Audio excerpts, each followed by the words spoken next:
Cette histoire a commencé, nous on a cherché pour vous et vous montrer la genèse de cette histoire. Il y a quelques mois déjà, Malox sur son compte Facebook demandait à ses fans de cotiser pour lui offrir cette maison. On va avoir le post tout à l'heure, on va le lire ensemble. Les gars, ça c'était le 25 novembre 2020. Les gars, pardon, cotisez, vous m'offrez la maison. Si, comme les vrais fans qui ne veulent pas voir les artistes mourir en location, je vous ai déjà quand même trop fait. Yamo, ne me lâchez pas, c'est ce que je veux pour mon anniversaire en janvier. Et il a mis le hashtag je crois au miracle. Et Malox qui après ça a annoncé tout de suite, on va aller avec le prochain post, la création d'un groupe. Il disait d'abord une première du jamais vu dans ce pays. Les fans vont cotiser pour offrir une maison à un artiste.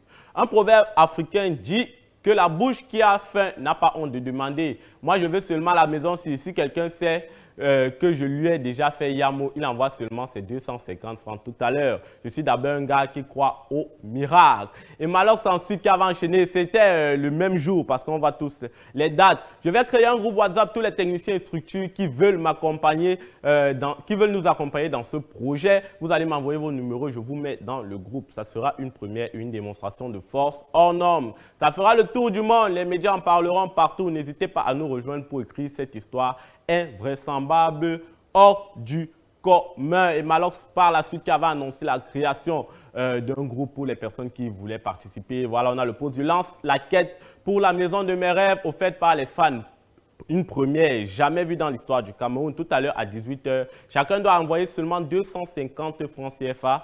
Vous êtes plus de 300 000 ici. On va voir si vous allez me laisser mourir en location. Ça, c'était le post de Malox. Mais ce qui s'est passé après, c'est que des personnes mal intentionnées ont retourné la situation. On va voir avec ce post-ci fait par Malox lui-même, un faux compte qui avait été créé par lui et qui demandait aux gens de faire le dépôt sur un numéro qui n'était pas un numéro recommandé par Malox. Et ce qui s'est passé après, c'est que Malox avait décidé d'arrêter la cotisation en rapport avec sa maison. On va voir le post qui suit. Finalement, je n'ai plus, et là on voit que c'était le 26 novembre parce que c'était le 25 février que le 25 novembre que le faux compte avait été créé pour extorquer de l'argent aux fans de Malox. Et le 26 novembre, il avait décidé d'arrêter et il a annoncé avec ce post.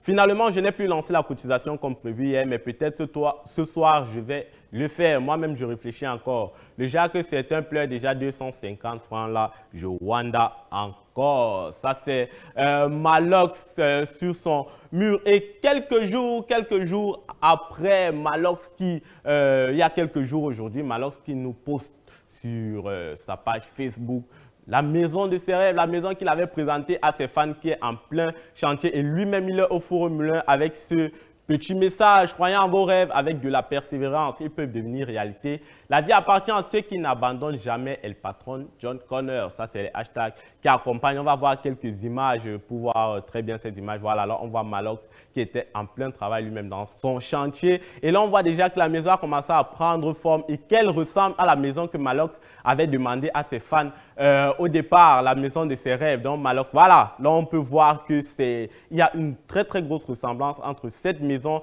de Malox et la maison qu'il avait déjà demandé à ses fans. Donc, Malox qui a fini par réaliser son rêve lui-même parce qu'il n'a plus la cotisation ou sinon la quête n'avait plus eu lieu. Malox qui a présenté sa maison et Malox qui a reçu les félicitations de celui que beaucoup considèrent sur les réseaux sociaux comme son ennemi juré. Il s'agit de l'artiste Stanley Eno. Stanley Eno, après avoir vu le post de Malox, a décidé de féliciter son collègue. On va regarder le post ensemble. Voilà, Malox qui dit, Stanley qui dit, wow, this is a very encouraging and impressive. Keep dreaming, work smart, congrats. Waouh, c'est très encourageant et impressionnant. Continuez à rêver. Travaille intelligemment.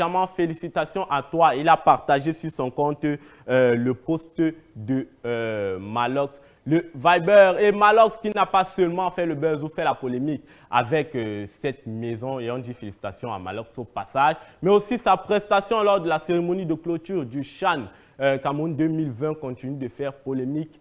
Et lors de son passage dans l'émission Cœur de Chant spécial, Hervé Emmanuel Com, qui était président du comité d'organisation du côté du stade de Bépanda, a décidé de réagir et de répondre à ceux qui parlent de la prestation de Malox, à ceux qui parlent en mal de la prestation de Malox dans cette cérémonie de clôture. On écoute ce qu'il a dit, c'était sur Sun Plus TV et on revient. Le problème de Martin, c'est que Malox a la réputation d'utiliser des gros mots. Oui, mais alors, c'est un grand artiste. Pour beaucoup, ça a posé un problème. Pour beaucoup, ça a posé un problème. Quel problème? On n'enlève à rien son côté non, bon, artiste. attends un peu, Martin, quand ça l'arrange. Non, mais par contre, moi je défends Malox. Je sais, mais laisse-moi répondre sur un point. C'est l'artiste le plus populaire. Je vais répondre sur un point. Il faut qu'on cesse dans une espèce de campagne d'hypocrisie dans notre pays à vouloir instituer un ministère des bonnes mœurs. Vous comprenez? Serge Gainsbourg était un grand artiste, oui ou non? C'était un grand artiste, d'accord? Et je peux continuer la liste. Savez-vous qui a peint les vitraux qui sont à la chapelle Sixtine où on consacre les papes? C'était un homosexuel. Michel-Ange. Vous comprenez? Donc arrêtons de faire du cinéma. Nous devons reconnaître un artiste, pas son talent.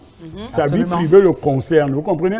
Quand le préfet de la MIFI de l'époque a interdit le piment dans la sauce ou machin, il a fait de la publicité à l'œuvre dans ce cas, Malox a un talent. D'accord, mais dans ce cas, je vous répondrai également qu'on pouvait tout aussi inviter Valsero et que ça ne poserait pas de problème. C'est l'artiste. Bien sûr. C'est l'artiste, mais pourquoi non, mais bien sûr, vous voyez, donc, je suis mieux placé pour parler de Valsero puisque c'est mon fils. Mais je vais vous dire une chose. Le problème n'est pas le contenu du discours des œuvres de Valsero. C'est l'invitation au trouble à l'ordre public et ça, nous ne l'acceptons pas.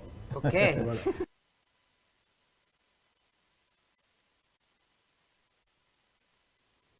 Voilà, nous avons écouté l'homme politique Hervé Emmanuel Combes qui répondait à cette polémique autour de la prestation de Malox à la tribune de clôture. Malox qui a vu cette vidéo et qui a répondu d'une façon qui va certainement faire rire certaines personnes.